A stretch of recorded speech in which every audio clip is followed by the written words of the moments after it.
Vamos pensar num clássico do cinema, Cidadão Kane, no qual Orson Welles filma, muito jovem ainda, um milionário da imprensa.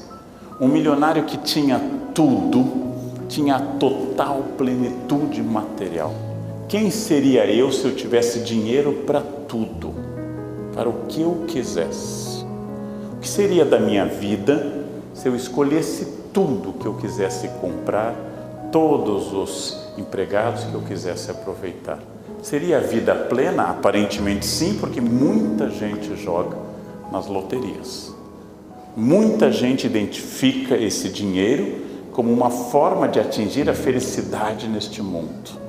Muita gente faz isso. Aí temos que perguntar às pessoas que têm esse dinheiro. Segundo o filme, ele só queria uma coisa, um trenó da infância, Rosebud. A única coisa que ele desejou a infância toda. Voltamos à dúvida inicial. Pessoas que superaram crises, como Stefan Zweig, pessoas milionárias, como o Cidadão Kane, não encontram a felicidade. Essas pessoas, de novo, podemos lançar sobre elas a pergunta que determina o sucesso ou o fracasso de uma vida.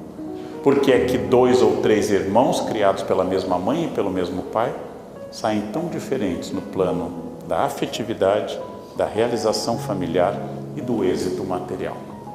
Por que é que pessoas tão parecidas são alvo de tanta diferenciação? O que faz essa determinação a esse respeito? Vamos examinar sempre casos concretos para não discutir por enquanto conceitos abstratos. Eu visitei já algumas vezes, o ano passado de novo, o país que é considerado o país mais feliz do mundo, o Butão. Ao lado do Nepal, em cima da Índia, o Butão é um pequeno reino budista, onde praticamente não há violência, e lá o rei, pai do atual rei, criou o índice de felicidade para contrapor ao produto interno bruto. Como o Butão não tem produto interno bruto, ele falou de um índice de felicidade, e o Butão se considera o país mais feliz do mundo. Vamos ver as bases dessa felicidade. O Butão é o país que, como quase todos os países da Ásia, especialmente budistas, pinta falos, pinta pênis eretos por todos os lugares. Nas casas, nas ruas, existe na forma de estátua, de pintura, nas paredes. É um gesto, é uma figura de boa sorte. E é o país que, apesar de ninguém consumir, é coberto de campos de maconha. Bom, aparentemente aí está a base da felicidade do Butão. Cannabis em grande quantidade e falos eretos. Mas, curiosamente, são as duas coisas que os butaneses não dão importância, porque não consomem a maconha que cresce espontaneamente pelo meio das ruas e avenidas. Tinfua, no estado do Butão, é coberta de campos e campos de maconha. Coberta. E ninguém aparentemente consome. O Butão é um país feliz, provavelmente, porque oferece pouca condição das pessoas desejarem muito. E desejar muito é um elemento importante para a infelicidade. Vejamos isso, por favor. Os budistas consideram que a vontade de ser feliz causa infelicidade. Para o budismo, o eu se apega ao que é prazeroso e o eu quer essa tradição de felicidade. Eu conto uma parábola budista pessoal. Eu fui à Ásia umas 4 ou 5 vezes, à China, de voo de classe econômica. 27 horas no avião, chegava lá humilde, curvo, né, fazendo genuflexão para as pessoas. Aí, pela primeira vez, me pagaram para ir de executivo, um paraíso. Fui mais 8 ou 9 vezes de executiva para a China, para a Índia, para o Japão. Fiz que felicidade, que voo bom. Como é que eu pude andar na econômica? Há alguns anos, pela primeira vez, me pagaram primeira classe. Eu disse, meu Deus, como é que eu ia na executiva? A primeira classe é um paraíso. Quando o avião aterriza, você lamenta que a viagem foi tão rápido a esse respeito. Ou seja, eu tinha chegado a um novo patamar de exigência que tornaria infeliz os patamares anteriores. O ano passado, voltando do Japão, pela companhia Etihad, na primeira classe, felicíssimo, mostraram o folheto da nova classe da Etihad, Residence. 4 lugares com cama king, chuveiro e um mordomo treinado no Hotel Ritz de Londres, um lobby onde você confraterniza com seus amigos milionários num bar, só para 4 pessoas, $38 mil a passagem. Eu olhei para aquela minha primeira classe limitada, pequena, aquela caminha estreita, aquele cobertorzinho, e pensei, a felicidade é a residence. Segundo os budistas, se eu passasse a viajar de residence, o que ainda não aconteceu, segundo os budistas, isso seria transferido para uma nova etapa. Quando eu era mais jovem e o dinheiro era escasso, eu me divertia mais. Hoje que eu estou mais estável e mais velho, eu não quero me divertir.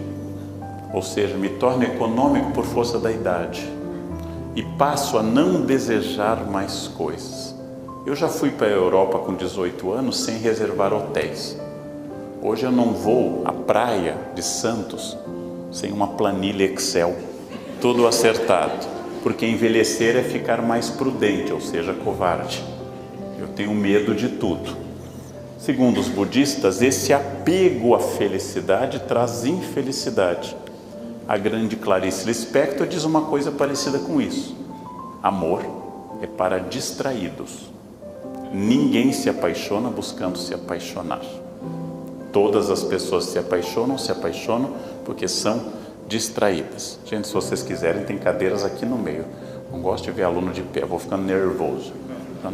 Se vocês quiserem, por favor, fiquem à vontade. Está cheio de cadeira aqui, não vai ter perguntas para a primeira fileira. Então, podem ocupar aqui, fiquem confortáveis, senão, como diz Tomás de Aquino, a graça supõe a natureza. Os budistas, esse apego à felicidade provoca infelicidade. Vamos adiante? Para os budistas, cada alegria gera uma nova angústia. Cada novo carro que eu compro, eu vou ter mais um desejo de um carro maior ou melhor. Cada novo apartamento vai me gerar um desejo de um maior. Cada nova conquista me faz desejar mais. Segundo os budistas, nós não somos felizes porque desejamos incessantemente. E nós temos que cortar, para os budistas, o elo do desejo. Tanto evitar coisas ruins, que a gente entende muito, mas também de ficar desejando coisas boas. Adiante. Para os budistas, a impermanência é a chave do universo. Tudo passa. O budista tem essa lógica de taxista, tudo é passageiro. Tudo é absolutamente passageiro. Nada me pertence, nada é meu. Tudo vai ser etéreo, vai desaparecer e o desapego é a norma. Eu tenho que pensar permanentemente no desapego para ser feliz. Eu tenho que comprar um copo e já imaginar que ele vai quebrar. Eu tenho que dizer que ele vai me servir 1, 2, 10, 100 vezes, na minha mão 2, na mão da minha empregada meia.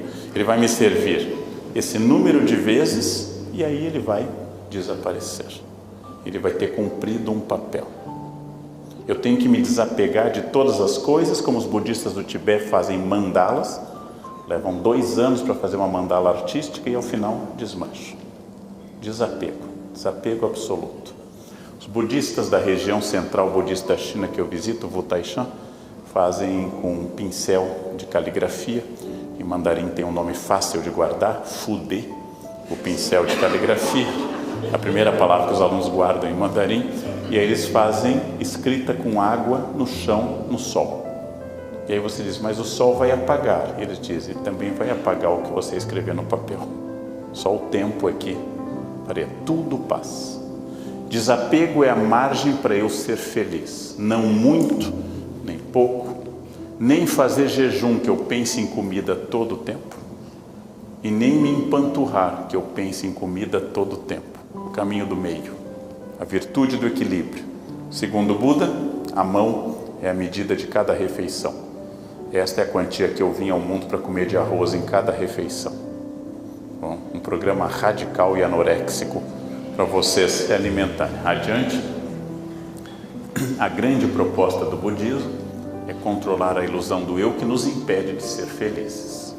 Vamos pegar o exemplo, sempre perigoso, porque suscita sentimentos variados, do amor que nós consideramos mais despojado no mundo, que é o amor materno. O amor mais gratuito na nossa cultura, que é o amor materno. A mãe que está em casa e o filho sai para a noite, o filho não atende telefone de mãe, isso é uma regra universal. Atende todo mundo, vendedor de plano de saúde, mas o telefone da mãe, não. E a mãe não tem notícia e fica angustiada. Quando o filho entra, a mãe tem uma descarga de adrenalina furiosa. Eu estou aqui a noite inteira, estou angustiado, você não deu notícia, etc, etc. Vamos refletir sobre isso. Se a mãe tivesse zelo apenas no bem-estar do filho, quando ele voltou a casa e estava bem, o que ela faria? Ela dormir tranquila, porque meu único objeto de angústia acaba de se revelar inútil, não precisava me angustiar, estava bem. Mas a mãe está focada, você me deixou a noite toda acordada, eu estava preocupada, não entra o filho aqui. E eu estou pegando mãe, imagina amigo. Eu estou pegando categoria mãe. A ilusão do eu é uma ilusão importante, é uma ilusão que nos abastece. Eu já dei esse exemplo em várias palestras. Voltem hoje a casa, ao retornarem deste dia, cheguem a casa e digam a expressão eu estou cansado. O que os senhores ouvirão em 100% das vezes? Eu também. Quem está casado há mais de 12 horas sabe que a resposta é essa. Eu também. Eu também. Mas desiludido com o fato da minha esposa não estar entendendo o grau do meu cansaço, eu digo, mas eu acordei às 6. Aí eu acordei às 5, ela diz. Eu tenho uma dor de cabeça, eu tenho um tumor. É uma concorrência permanente. O eu nos ocupa inteiramente. Toda a informação que eu disser aos senhores, isso não tem exceção. Qualquer bobagem que eu afirmar, eu, Leandro, sou de aquário, o que eu vou ouvir? Eu sou peixes. E eu não perguntei. Não importa o que eu disser, o meu mais velho tem 19, o que eu vou ouvir? O meu tem 20. Eu vou ouvir sempre uma conversa em paralelo, aquilo que só se encontra no infinito. Definição de paralela. Chamamos a isso conversa. Nossa, hoje eu tenho que voltar correndo para casa. Eu não, hoje eu posso ficar mais. Né? Eu não posso beber que eu tenho azia. Não, eu nunca tenho. Ninguém me escuta. Ninguém me escuta. Por isso que a gente paga terapeuta. É obrigar alguém, né, que faça de conta que está me escutando, balançando a cabeça e tendo reações bovinas. Também provavelmente não está escutando. Nós não nos ouvimos, porque nós somos seduzidos pelo eu.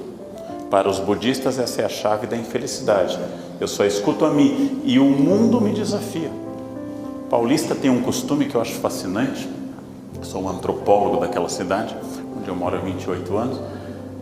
Paulista assim, começa a chover, diz, só porque eu não trouxe o guarda-chuva é que choveu. Ou seja, as nuvens cúmulos nimbos estavam na divisa do Paraná, olhando eu sair de casa. Quando elas viram que eu saí sem guarda-chuva, elas avançam, inundam 11 milhões de paulistas, 17, quase 18 na Grande São Paulo, porque eu, Leandro, esqueci o guarda-chuva. O meu poder, gente, é abismal. Só fez frio hoje porque eu não trouxe o casaco. Só porque eu não trouxe. Justamente hoje que eu estou com pressa, o trânsito engarrafou. O trânsito engarrafa todos os dias, independente da minha pressa. Esta ilusão do eu, ela é um elemento poderoso para eu pensar se é possível eu ser feliz, inclusive se é possível ser feliz com alguém, já que eu não olho para ninguém. Ela não me entende, ele não me escuta, eles não me valorizam, eles não levam, sempre eu e como o mundo não me abasteceu. A nossa civilização líquida continua sendo a civilização do eu. Eu tive num colégio que eu coordenei um pai de um aluno particularmente limitado. Cheguei a contar isso num livro. Particularmente limitado, que não tem nada a ver com nota isso. Nota não representa a inteligência do aluno, mas é que ele era limitado mesmo. E o pai chegou na reunião e me disse, professor, meu filho é um pouco gênio. E eu olhei assustado e respondi ao meu estilo, ele tem sido discreto a esse respeito. E o pai sorriu feliz, porque o filho, além de genial, era humilde. É assustador. Eu gosto de reunião de pais porque eu acabo amando os alunos. Ao conhecer quem gerou aquilo, eu até acho que eles não são tão ruins, né? Podia ser pior o desastre, podia ser pior o que nós estamos enfrentando. As pessoas têm uma ideia de si. Às vezes eu tenho uma pessoa que chega e me diz: professor, eu tenho baixa autoestima.